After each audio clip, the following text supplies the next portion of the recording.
everyone, welcome to Play Hooky with me. My name is Roz, and in today's video I thought it would be fun to share 10 more tips and tricks that every crocheter should know. So in no particular order, let's go ahead and get started.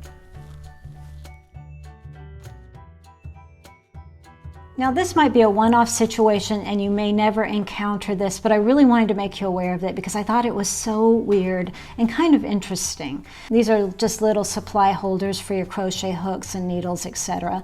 And this is the first one I made, and I used a 3.75 millimeter hook. And then when I went to make the second one, I used a 3.75 millimeter hook. And that was the only difference between these two. Same exact pattern, same stitch count, same yarn. The only difference was the hooks.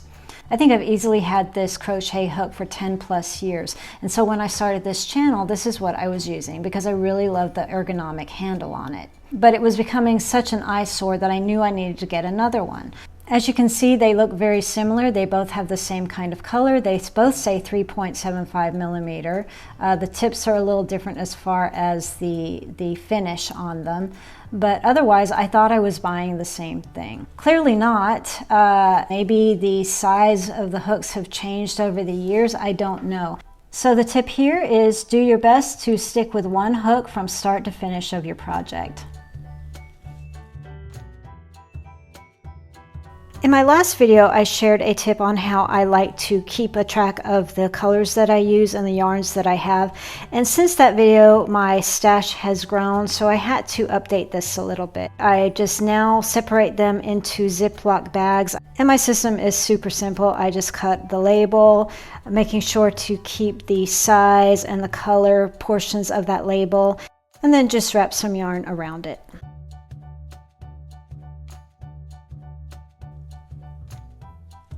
I really love creating center pull skeins of yarn, and these were made simply by just using some Stash Buster yarns that were lying around with a toilet paper roll. And I do have a video on how I did that, and I'll add a little index card here.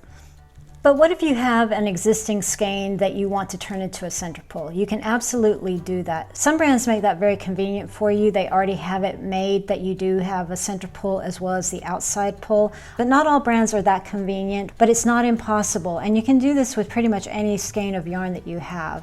What you want to do is you want to gently dig inside, going as deep as possible, and hunt for the tail. Now this is, oh, I got lucky. Did I? Yes, I did. I was going to go on about it, but we've already found it. Woohoo! Trust me, it's not always that simple. At this point, what you want to do is you want to untangle this as best as you can. This is just an act of patience. And then you can either wrap this around your fingers to create a little mini skein, or you can use the toilet paper roll like I mentioned earlier. To use the toilet paper roll, you'll just simply put your tail into the center, and then with a little slit in your paper towel roll or toilet paper roll, you'll anchor it down so it doesn't move on you. And then you can just start wrapping. I usually do 5 passes, rotate, 5 more passes. Okay, and then once you get to the end there, what you're going to do is you're just going to gently pull your ball off. And you can either shove it back in there if you like, or if you're getting ready to work, I would just leave it out. But you can absolutely tuck it right back in if you want to. I think this is probably one of my favorite tips for this video. I don't know where I saw this initially, but I think it's absolutely genius. And it's using book rings to organize your pieces. These are very easy to find. I got this at my local Walmart. It came in an 8-count. 2 sizes, a small and a large. I found it over in the school supply area or the office supply section. And you can get a surprisingly large amount of squares or flowers, whatever you're trying to keep a tally of, onto one of these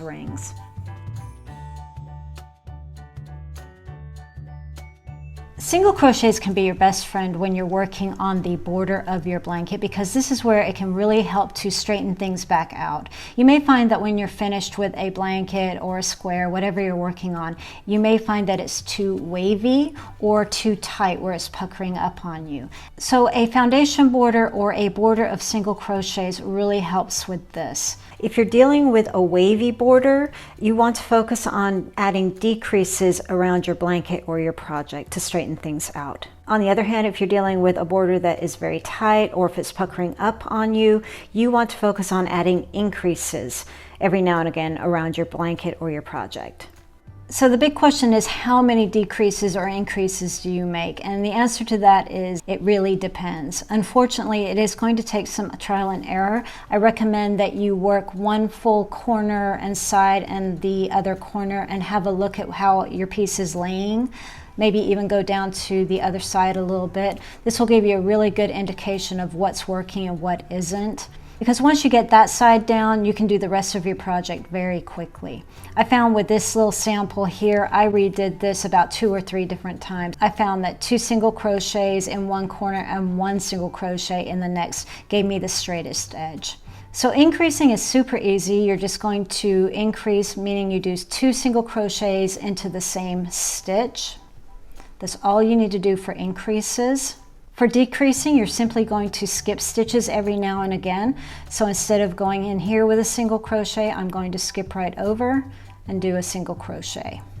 Another way of doing a decrease is 2 together, so 2 single crochets together. So you're just going to go into the next 2 stitches and attach them together. Start your single crochet like you normally would. Before you finish, go into the next stitch, repeat the process, yarn over and pull over, and then yarn over and pull through all 3. That is a single crochet 2 together or a single crochet decrease.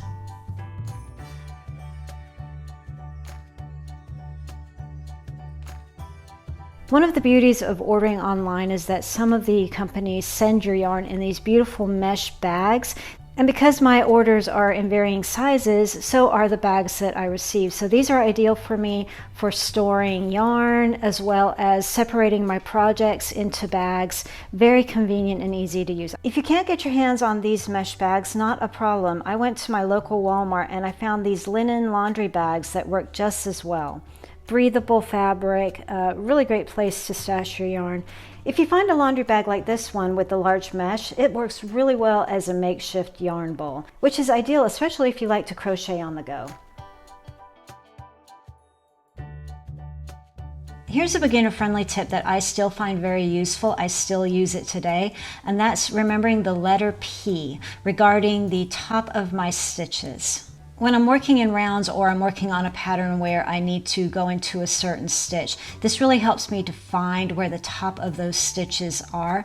The top of a stitch is going to have the shape of the letter P. This means that the top of your stitch is leaning slightly to the right of the stitch that it belongs to. Now, if you're left-handed, you're going to be looking for a backwards P. The top of your stitch is going to be leaning over to your left side. I find this really useful, especially when I'm working in rounds or in corners where these stitches can get camouflaged. So if you just remember the letter P, you won't go wrong. I think I get asked how to weave in ends almost daily on this channel, so I'm going to share 2 tips together here in this segment regarding weaving in ends. In my previous tip video, I shared this little gizmo here. It's just a needle threader, and I really love to have these on hand if I'm dealing with a pesky yarn that is not wanting to go through my needle. But my new favorite gizmo is this little finishing needle by Susan Bates. I really love these because they're so quick and easy to use. I mean, there you're already ready to start weaving in ends. Another thing that I really like about this tool is that it's great for short tails that you're trying to weave in. I don't know about you, but sometimes I just make these very short, even shorter than this. And because this is open all the way through, it's very easy to darn these in because it just slides right along the opening. The negative side to this is that these break very easily. This one not so much. I've been using this one for several months now, but the first 2 in the pack that I really did like were much finer, but they broke like that because I was so hard on them. The rule of 3 simply means you're going to be weaving in 3 times in different directions, and you can just go back and forth 3 times or in different directions, whatever you want to do. The whole premise of this is that because of the 3 directions, it's going to be very hard for that yarn to pull out. My favorite way of weaving in ends is finding any group of clusters where I can really get in there and camouflage my end. So I have a couple of options here. I do have this really lovely thick area I could weave into, or this little area here. This is plastic and it bends a lot, and this is very dense, so I'm going to go down here with this one. So my first pass of 3, that's going to be 1.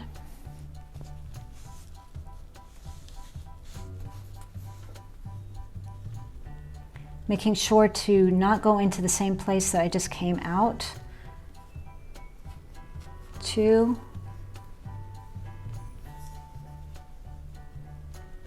And then the same thing, making sure to go in somewhere different. Ooh, that works. And 3. And I do have enough here where I could do it one more time, but I just wanted to show you the rule of 3. I haven't had any issues with this coming out in the wash. Fingers crossed it stays that way. Okay, let's do a sliding loop, or what I think it's called nowadays is the double magic ring. The difference between the sliding loop and a regular magic ring is simply that we're working with 2 loops instead of 1. And that's why many crocheters call it a double magic ring, because you're working with 2 strands of yarn to tighten the center. To begin, make sure that your working yarn is in the palm of your hand and the tail is facing away from your hand. You're going to wrap your yarn 3 times around your finger. Make sure that this is rather loose because you're going to be trying to pull this off, and it's a real pain in the neck if you've done it too tightly. Take your crochet hook and go under all 3 loops. Pull the final loop underneath the first 2 loops. Go back to the working yarn, yarn over, and pull through the loop on your hook. Gently pull the loops off your finger, and you're ready to go. Work your round as you normally would. I'm going to do a few single crochets.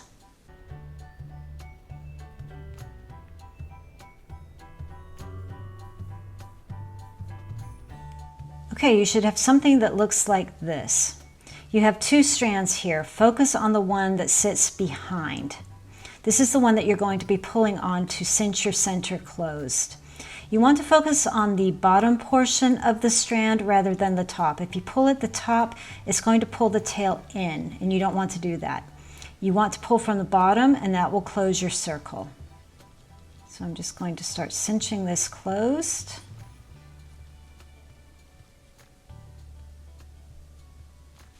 Okay. And then to finish, just take your tail and pull. And there you go. And just finish as you normally would. You're still going to have to weave in your end, of course, to keep that completely secure, but you'll find as you're working on this, it's not going to stretch open as readily as a typical magic ring can do. Thanks so much for watching, you guys. If you're interested in more tips, tricks, and hacks, check out these videos.